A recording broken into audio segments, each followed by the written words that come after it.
Bienvenue à la Chambre de commerce au Kirchberg. Notre chambre professionnelle a été créée en 1841. Elle a pour objectif de défendre les intérêts d'une économie luxembourgeoise propice et résolument tournée vers l'avenir. Parmi les moyens qu'elle met en œuvre, il y a le pilier de la formation. Et cet engagement, il ne date pas d'hier. En effet, à la sortie de la Deuxième Guerre mondiale, les gens, ils n'avaient plus l'habitude de parler le français. Donc, une des missions principales de la Chambre de commerce, c'était l'enseignement de cette langue à la population qui travaillait. 30 ans après, l'essor de la place financière a également, à ce moment-là, demandé à la Chambre de commerce de développer des formations spécialisées dans tous les métiers de la finance. À l'aube des années 2000, en 2003 plus précisément, c'est la création de l'IFCC, l'Institut de formation de la Chambre de commerce.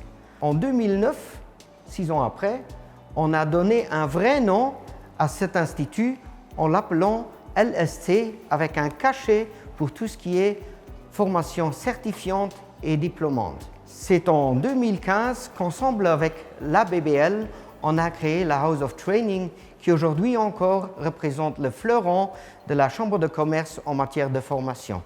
Des évolutions marquées donc qui permettent de retracer l'histoire économique de notre pays. D'ailleurs, mon premier contact avec la Chambre de commerce fut bien au niveau de la formation. Des formations que j'ai suivies, il y en a beaucoup, après mes études en économie et droit. Et la formation étant une aventure collective, je vous invite à me suivre pour accueillir nos deux invités.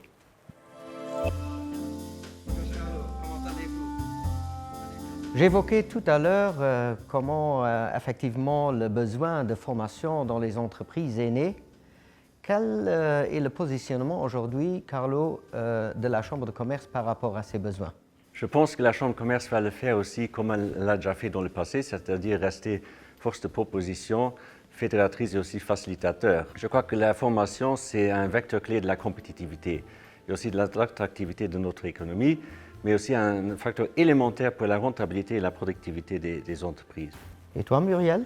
Nous sommes un acteur du terrain qui est proche des entreprises et qui comprend et qui connaît leurs défis et leurs problématiques, qui sait anticiper leurs besoins pour conseiller et les aider de manière efficace. Et ces besoins, comment est-ce qu'ils se déclinent sur le terrain, à la fois pour la formation initiale et pour la formation continue?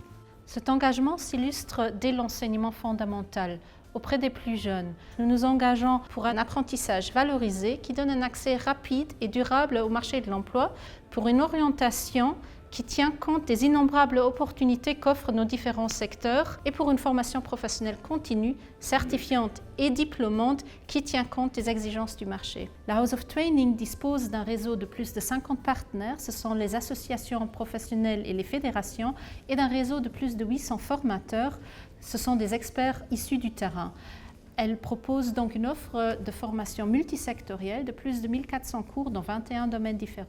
Et si on parle d'avenir, Carlo, comment est-ce que donc, la Chambre de commerce compte affronter cet avenir avec les défis qui se présentent? Effectivement, ces défis sont très nombreux, mais c'est aussi souvent des opportunités. Je pense que la guerre des talents, on la connaît, hein, c'est quelque chose qui existe en Europe, dans le monde, mais aussi chez nous. Et donc, il faut essayer d'attirer des talents encore beaucoup plus loin, avec les bons arguments, hein, et de l'autre côté, mais aussi investir dans les talents qui sont ici. Et donc, je pense que c'est à la Chambre de commerce qu'on peut leur donner ces outils. J'ajouterai les défis et les opportunités liées à l'intelligence artificielle et à la digitalisation qui vont bouleverser notre perception et notre approche du monde du travail, tout comme les défis liés à la sustainability, à la durabilité. Merci beaucoup, Muriel. Merci, Carlo, de nous avoir donné ce regard un peu plus profond dans ce que fait la Chambre de commerce en matière de formation. Je pense que nous pouvons être fiers d'être cet acteur qui accompagne les entreprises et aussi bien leurs collaborateurs dans un avenir durable. Merci. Merci.